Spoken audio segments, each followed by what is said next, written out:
ಮಾಸದಲ್ಲಿ ಮಾಂಸಾಹಾರವನ್ನು ಏಕೆ ಸೇವಿಸಬಾರದು ಎನ್ನುತ್ತಾರೆ. Options: A. ಪವಿತ್ರ ಮಾಸ, ಬಿ. ಜೀರ್ಣಶಕ್ತಿ ದುರ್ಬಲ, ಸಿ. ಸಂಪ್ರದಾಯ, ಡಿ. ಮೇಲಿನ ಎಲ್ಲವೂ.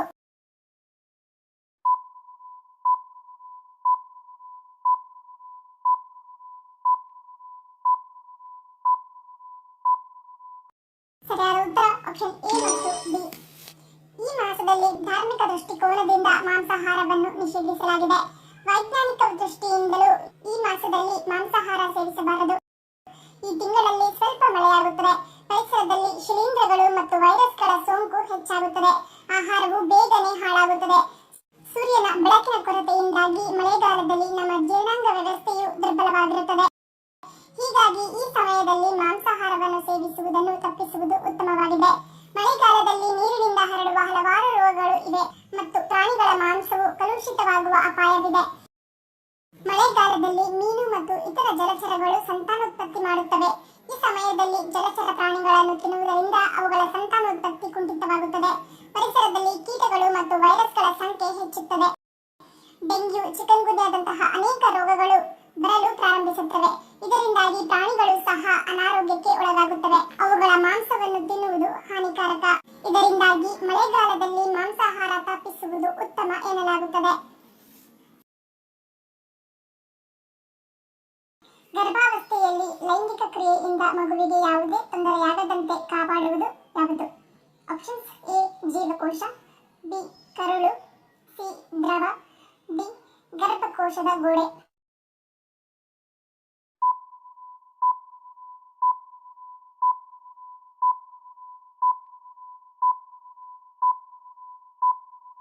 ಸರಿಯಾದ ಉತ್ತರ ಆಪ್ಷನ್ ಸಿ ಮತ್ತು ಡಿ. ಗರ್ಭದಲ್ಲಿ ಬೆಳೆಯುತ್ತಿರುವ ಮಗುವಿನ ಸುತ್ತ ಆಮ್ನಿಯಾಟಿಕ್ ದ್ರವ ಎಂಬ ಅತಿ ಸ್ನಿಗ್ಧ ದ್ರವ ಸುತ್ತುವರೆದಿರುತ್ತದೆ ಹಾಗೂ ಇದು ಬಾಹ್ಯ ಒತ್ತಡಗಳಿಗೆ ಮೆತ್ತೆಯಂತೆ ಕಾರ್ಯನಿರ್ವಹಿಸಿ ಮಗುವಿನ ಮೇಲೆ ಆಘಾತವಾಗದಂತೆ ಕಾಪಾಡುತ್ತದೆ.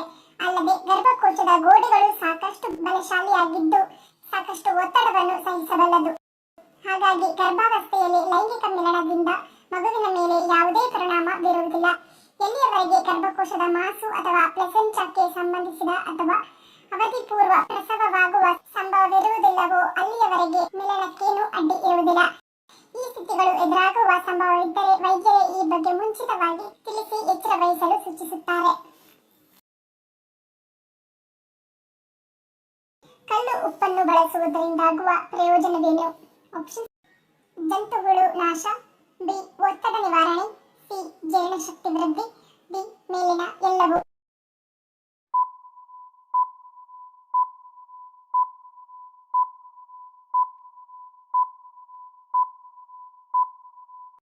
ಸರಿಯಾದ ಉತ್ತರ ಆಪ್ಷನ್ ಡಿ. ಮೇಲಿನ ಎಲ್ಲವೂ. ನಮ್ಮ ದೈನಂದಿನ ಜೀವನದಲ್ಲಿ ಕಲ್ಲು ಉಪ್ಪನ್ನು ಬಳಸುವುದರಿಂದ ಶ್ವಾಸಕೋಶದ ತೊಂದರೆಗಳನ್ನು ತಡೆಗಟ್ಟುತ್ತದೆ. ಜೀರ್ಣಕ್ರಿಯೆಗೆ ಸಂಬಂಧಿಸಿದ ತೊಂದರೆಗಳನ್ನು ದೂರ ಮಾಡುತ್ತದೆ. ಹೊಟ್ಟೆಯಲ್ಲಿ ಬೆಳೆದ ಜಂತುಹುಳುಗಳನ್ನು ನಿವಾರಣೆ ಮಾಡಲು ಕಲ್ಲು ಉಪ್ಪು ಸಹಕಾರಿಯಾಗಿದೆ. ಪ್ರತಿನಿತ್ಯ ಕಲ್ಲು ಉಪ್ಪನ್ನು ನೀರಿನಲ್ಲಿ ಕರಗಿಸಿ ಕುಡಿಯುವುದರಿಂದ ದೇಹದ ಮತ್ತು ಮಾನಸಿಕ ಒತ್ತಡ ಕಡಿಮೆ ಮಾಡುತ್ತದೆ. ನಿಯಮಿತ ಸೇವನೆಯಿಂದಾಗಿ ದೇಹದ ತೂಕವನ್ನು ನಿಯಂತ್ರಣದಲ್ಲಿಡುತ್ತದೆ. ಬೆಳಗ್ಗೆ 1 ಚಮಚ ಕಲ್ಲು ಉಪ್ಪು ಕರಗಿಸಿದ ನೀರಿನಿಂದ ಬಾಯಿ ಮುಕ್ಕಳಿಸುವುದರಿಂದ ಒಣಕೆಮ್ಮು, ಗಂಟಲು ನೋವು ಮತ್ತು ಗಂಟಲಿನ ಸೋಂಕುಗಳಂತಹ ಸಮಸ್ಯೆಗಳಿಂದ ದೂರವಿಡಲು ಸಹಾಯ ಮಾಡುತ್ತದೆ. ದೇವಸ್ಥಾನದಿಂದ ಹಿಂದಿರುಗುವಾಗ ಗಂಟೆಯನ್ನು ಬಾರಿಸಬಾರದು ಎನ್ನಲು ಕಾರಣವೇನು? Options: A. ಆಚರಣೆ, ಬಿ. ಶಕ್ತಿಯ ಗೊಂದಲ, ಸಿ. ಅಡಚಣೆ, ಡಿ. ಸಂಪ್ರದಾಯ.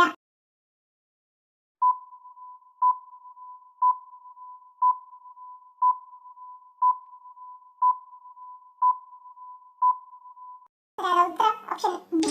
ಶಕ್ತಿಯ ಗೊಂದಲ. ಗಂಟೆಯನ್ನು ಬಾರಿಸಿ ದೇವಸ್ಥಾನವನ್ನು ಪ್ರವೇಶಿಸಿ ದೇವರು ಮತ್ತು ದೇವತೆಗಳ ದರ್ಶನವನ್ನು ಪಡೆದುಕೊಂಡು ನಂತರ ನಮ್ಮ ಮನಸ್ಸಿನಲ್ಲಿ ಒಳ್ಳೆಯ ಆಲೋಚನೆಗಳು ಮತ್ತು ಶಕ್ತಿ ಸಂಚಾರವಾಗಲು ಪ್ರಾರಂಭಿಸುತ್ತದೆ. ದೇವಸ್ಥಾನದಲ್ಲಿ ನಾವು ದೇವರ ನಾಮವನ್ನು ಕೇಳಿಕೊಂಡು ಭಜನೆಗಳನ್ನು ಆನಂದಿಸಿ ಭಕ್ತಿ ಗೀತೆಗಳನ್ನು ಭಕ್ತಿಯಿಂದ ಮನಸ್ಸಿನಲ್ಲಿ ಇಟ್ಟುಕೊಂಡು ದೇವಸ್ಥಾನದಿಂದ ಹಿಂದಿರುಗುತ್ತೇವೆ. ಇಂತಹ ಸಮಯದಲ್ಲಿ ನಾವು ಮತ್ತೊಮ್ಮೆ ಗಂಟೆಯನ್ನು ಬಾರಿಸಿದರೆ ಅದು ನಮ್ಮಲ್ಲಿನ ಶಕ್ತಿಯನ್ನು ಗೊಂದಲಗೊಳಿಸುತ್ತದೆ ಅಥವಾ ನಾವು ಪಡೆದ ದೈವಿಕ ಕಂಪನವನ್ನು ನಾಶ ಮಾಡುತ್ತದೆ. ಈ ಕಾರಣಕ್ಕಾಗಿ ಹಾಗೂ ನಾವು ದೇವಾಲಯದಿಂದ ಪಡೆದ ಧನಾತ್ಮಕ ಶಕ್ತಿಯನ್ನು ನಮ್ಮಲ್ಲಿಯೇ ಉಳಿಸಿಕೊಳ್ಳುವುದಕ್ಕಾಗಿ ಗಂಟೆಯನ್ನು ಬಾರಿಸಬಾರದು ಎಂದು ಹೇಳಲಾಗುತ್ತದೆ.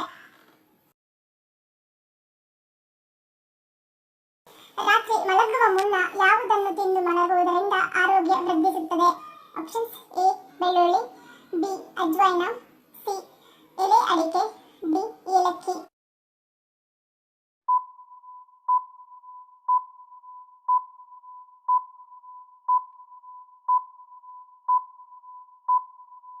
ಸರಿಯಾದ ಉತ್ತರ ಆಪ್ಷನ್ ಡಿ ಏಲಕ್ಕಿ. ಪ್ರತಿದಿನ ಮಲಗುವ ಮುನ್ನ 2 ಏಲಕ್ಕಿ ತಿಂದು ಮಲಗುವುದರಿಂದ ಆರೋಗ್ಯ ವೃದ್ಧಿಸುತ್ತದೆ. ಈ ರೀತಿ ಮಾಡುವುದರಿಂದ ನೆಗಡಿ, ಕೆಮ್ಮು, ಅಜೀರ್ಣತೆ, ಹೊಟ್ಟೆ, ಗಂಟಲು ನೋವು, ಉರಿಯೂತ ಸಮಸ್ಯೆ ನಿವಾರಿಸುತ್ತದೆ. ತಿಂದ ಆಹಾರ ಸಂಪೂರ್ಣ ಜೀರ್ಣವಾಗುತ್ತದೆ.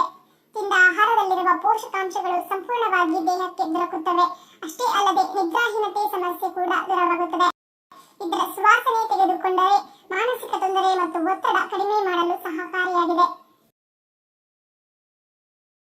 ನೆಲಗಡಲೆಯನ್ನು ಯಾವ ರೀತಿಯಾಗಿ ಸೇವಿಸುವುದು ನಮ್ಮ ಆರೋಗ್ಯಕ್ಕೆ ಹೆಚ್ಚು ಪ್ರಯೋಜನಕಾರಿಯಾಗಿದೆ?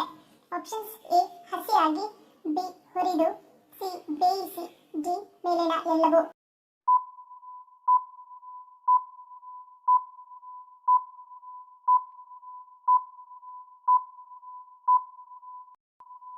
ಸರಿಯಾದ ಉತ್ತರ ಆಪ್ಷನ್ ಸಿ ಬೇಯಿಸಿ. ಹುರಿದ ಕಡಲೆಕಾಯಿ ಅಥವಾ ನೆಲಗಡಲೆಗಿಂತಲೂ ಹೆಚ್ಚಿನ ಪ್ರಮಾಣದ ಆಂಟಿ ಆಕ್ಸಿಡೆಂಟ್ ಬೇಯಿಸಿದ ನೆಲಗಡಲದಲ್ಲಿ ಇರುತ್ತದೆ. ಹೀಗಾಗಿ ಇದು ಹಲವಾರು ರೀತಿಯಿಂದ ಆರೋಗ್ಯವನ್ನು ರಕ್ಷಣೆ ಮಾಡುವುದು. ಬೇಯಿಸಿದ ನೆಲಗಡಲೆಯು ನಮ್ಮ ಆರೋಗ್ಯಕ್ಕೆ ಹೆಚ್ಚು ಪರಿಣಾಮಕಾರಿಯಾಗಿದ್ದು ಇದರಲ್ಲಿ ಉನ್ನತ ಮಟ್ಟದ ಆಂಟಿ ಆಕ್ಸಿಡೆಂಟ್ ಮತ್ತು ವಿಟಮಿನ್ಸ್ ಇರುತ್ತದೆ. ಅದೇ ರೀತಿಯಾಗಿ ಇದರಲ್ಲಿ ಬಿ ಸಂಕೀರ್ಣ ವಿಟಮಿನ್ಗಳು ಇರುತ್ತವೆ. ಇದು ಸ್ನಾಯುಗಳು ಹಾಗೂ ಅಂಗಾಂಗಗಳ ಬೆಳವಣಿಗೆಗೆ ತುಂಬಾ ಸಹಾಯಕಾರಿಯಾಗಿದ್ದು ವಿಟಮಿನ್ ಬಿ ದೇಹದಲ್ಲಿ ಕೆಂಪು ರಕ್ತ ಕಣಗಳನ್ನು ಉತ್ಪತ್ತಿ ಮಾಡಲು ನೆರವಾಗುವುದು ಮತ್ತು ಫಾಲಿಕ್ ಆಮ್ಲವು ಜನನ ಸಂಬಂಧಿ ವೈಕಲ್ಯವನ್ನು ದೂರ ಮಾಡುವುದು.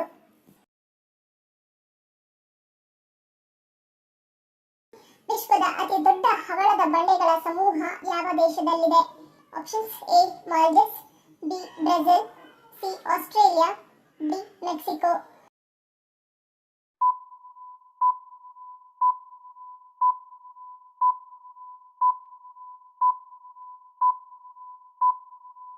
ಸರಿಯಾದ ಉತ್ತರ ಆಪ್ಷನ್ ಸಿ ಆಸ್ಟ್ರೇಲಿಯಾ. ಇದನ್ನು ಗ್ರೇಟ್ ಬ್ಯಾರಿಯರ್ ರೀಫ್ ಅಂತಲೂ ಕರೆಯುತ್ತಾರೆ.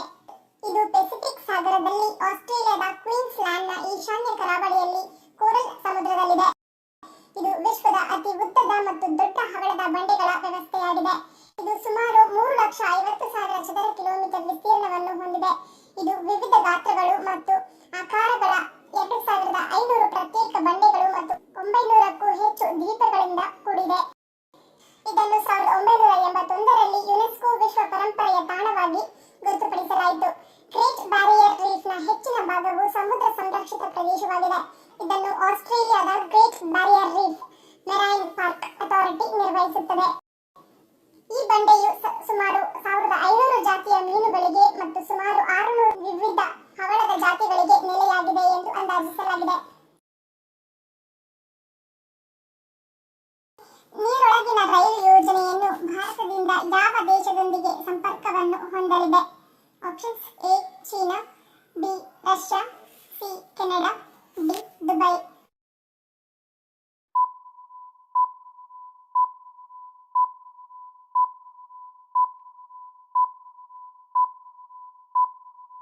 ಸರಿಯಾದ ಉತ್ತರ ಆಪ್ಷನ್ ಡಿ ದುಬೈ.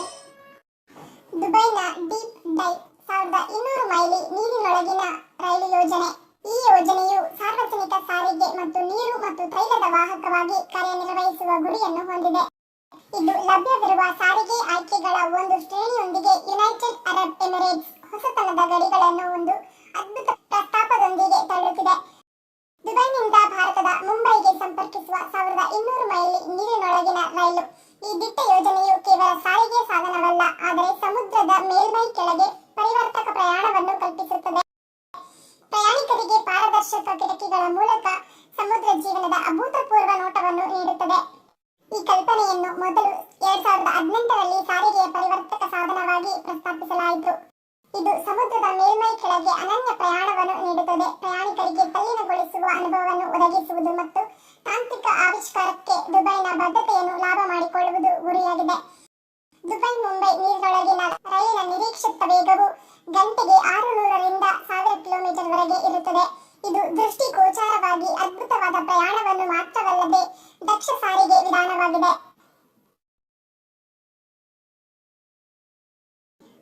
ವಿಷವನ್ನು ತಕ್ಷಣವೇ ತೆಗೆದುಹಾಕುವ ಗಿಡ ಯಾವುದು? ಆಪ್ಷನ್ಸ್: ಎ ಸರ್ಪಗಂಧ, ಬಿ ಕಾಂಟೋಲಾ, C snake plant, D wormwood.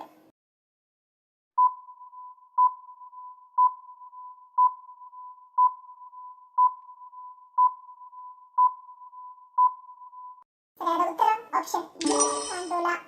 ಹಾವು ಕಡಿತದ ಸಂದರ್ಭದಲ್ಲಿ ಕಾಂಟೋಲಾ ಸಸ್ಯವನ್ನು ಬಳಸಿದರೆ ಹಾವಿನ ವಿಷವು ತಕ್ಷಣವೇ ತೆಗೆದುಹಾಕಲ್ಪಡುತ್ತದೆ. ಹಾವುಗಳು ಹೇರಳವಾಗಿ ಕಂಡುಬರುವ ಪ್ರದೇಶಗಳಲ್ಲಿ ಜನರು ಈ ಸಸ್ಯವನ್ನು ಬೆಳೆಯುತ್ತಾರೆ. ಇದರ ಬಳಕೆ ಸಾಕಷ್ಟು ಸುಲಭ. ಕಾಂಟೋಲಾ ಸಸ್ಯವನ್ನು ಬೇರು ಸಮೇತ ತೆಗೆದುಹಾಕಬೇಕು. ನಂತರ ಬೇರನ್ನು ಪ್ರತ್ಯೇಕವಾಗಿ ಕತ್ತರಿಸಿ ಒಣಗಿಸಬೇಕು. 2 ದಿನಗಳ ನಂತರ ರುಬ್ಬಿ ಪುಡಿ ಮಾಡಿಟ್ಟುಕೊಳ್ಳಬೇಕು.